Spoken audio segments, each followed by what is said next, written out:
A stroke, it happens in a flash. It's a sudden, totally life-altering medical emergency that honestly waits for no one. Understanding what's happening and what to do isn't just a good idea, it can literally save a life. Okay, so let's dive right into this and break down exactly what you need to know.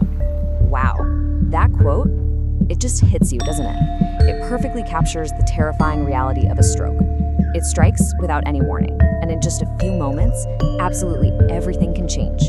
I mean, just imagine that. A loved one is perfectly fine 1 second, and the next, they can't even get a word out.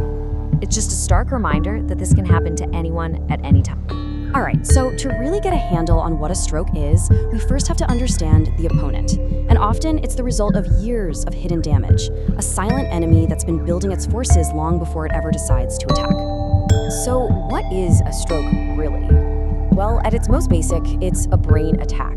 It's a really good way to think about it, just like a heart attack, but it's happening in the brain. That crucial flow of blood carrying all the oxygen and nutrients gets cut off.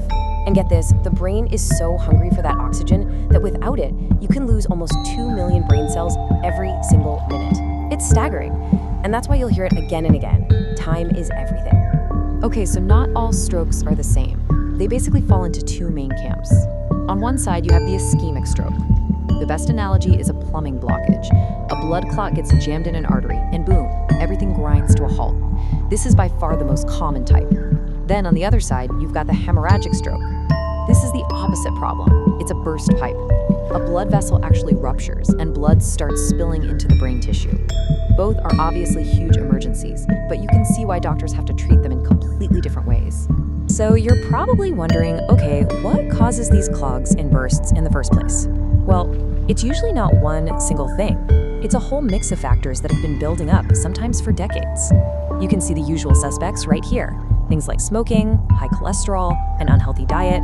All of this stuff contributes to the slow, gradual hardening and narrowing of our arteries, basically setting the stage for that one catastrophic event. But if we had to point to the number one public enemy in this whole story, it's this one right here, high blood pressure.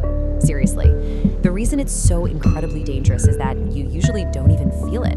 There are no symptoms. But behind the scenes, that constant elevated pressure is just hammering away at your artery walls, day in and day out, making them weak and brittle. It's a ticking time bomb. Okay, so we've talked about the silent buildup. Now, let's switch gears to the moment it all goes wrong. The sudden, loud alarm bells that you absolutely positively need to recognize. Honestly, what we're about to cover, it's the most powerful tool you have. All right, everyone, listen up, because this is probably the most important thing we'll talk about today. These are the universal warning signs, and there's a simple acronym to help you remember them. FAST. First, F is for face. Ask the person to give you a big smile.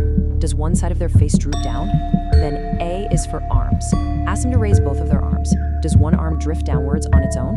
Next up, S for speech. Have them repeat a simple phrase, like the sky is blue. Is their speech slurred or strange? And if you see any of those signs, you get to T for time. It's time to call for help immediately. No hesitate. And here's the key thing I really want you to take away from this. You do not need to see all three signs. Not at all. Just one is enough. A drooping face, all by itself, that's an emergency. A weak arm, that's an emergency. Slurred speech, you guessed it, it's an emergency. Please don't ever wait to see if it gets worse. Okay, but what about this tricky situation? What if these signs appear, but then a few minutes later they just vanish? The person seems totally fine again. It's so easy to just breathe a huge sigh of relief and think, phew, false alarm, right? But is the danger really over? No, absolutely not. Not even close. What you've likely just witnessed is something called a TIA, or a mini stroke. Think of it as a stroke where the blockage cleared itself. But you have to see this for what it is, a massive, flashing red light warning. It is the brain's final warning shot, screaming that a much bigger permanent stroke could be just around the corner. This is a get to the hospital right now moment. And that brings us right into the most critical part of this story. From the second those symptoms start and that call for help is made, the countdown begins. We are now officially in a race against time. Remember how we said time is brain? Well, this is exactly what we mean. Look at this timeline. For an ischemic stroke, that clogged pipe version, there's a powerful clot-busting medicine that can work wonders. But, and this is a huge but, it has to be given within a window of about 4.5 hours from when the symptoms first started. Every single minute that passes, more brain cells are lost forever. So how did doctors fight back? They have two main weapons for an ischemic stroke. First is thrombolysis. That's the clot-busting drug, usually given through an IV that just goes in and dissolves the blockage. But for bigger clots, they have something that sounds like it's straight out of science fiction, a thrombectomy. Doctors can actually thread a tiny catheter through your blood vessels, guide it all the way up into the brain, and physically pull the clot out. It's absolutely incredible technology. So after the immediate crisis is over and the patient is stable, a whole new journey begins. It's a long, it's a challenging, but it's also a very hopeful path back to life. And nobody walks that path alone. Recovery is a total team sport. You got physical therapists helping to rebuild strength and movement. You have occupational therapists who help relearn all those daily activities we take for granted, like dressing or eating.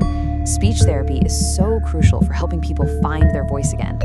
And just as important is psychological support to help manage the huge emotional toll a stroke takes. And you know, the ultimate goal of recovery goes way beyond just getting back what was lost. The real mission is to make sure this never, ever happens again.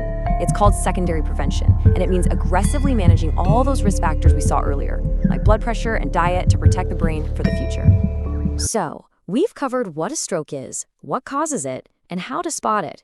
The information is no longer a mystery. So the only question left is this. Now that you have this knowledge, are you ready to act?